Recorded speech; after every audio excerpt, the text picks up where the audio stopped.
مسؤول واحدة duulimaadka rayidka Soomaaliya ka tirsan ayaa u sheegay wakaaladda wararka AP in 15 duulimaad shirkadda Qatar laga leeyahay ay isticmaashay hawada Soomaaliya.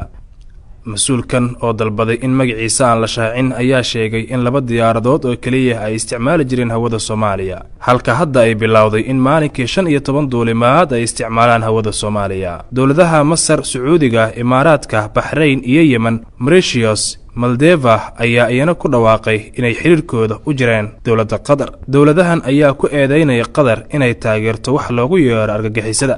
Qatar waa dowlad Carabeed oo ku taala bariga jasiirad-lamoodka Carabeed ee dhaca koonfur galbeed Aasiya, waxayna dheerarsan tahay gacanka Carabeed. Caasimadeeduna waa Dooxa. waxay xal leedahay dhanka koonfureed boqortooyada Sacuudiga. dhanka badda waxay xal leedahay wadamada Imaaraadka iyo Bahrain oo ka mid ah dowladaha xiriirka u jiray dowladda Qatar. sidaas darteed duulimaadka dowladda Qatar waxaa soo gaaraya dhibaato dhaqaale oo aad u ballaaran, maadaama dakhli fara badan uu ka soo gali jiray duulimaadka. waxaa qasab ku noqotay in duulimaadkeedii ay u weeciso Afrika iyo Yurub. Qatar waxa ay haysataa laba arrin oo duulimaadkeeda ay u isticmaali karto oo aan arrin saddexaad lahayn.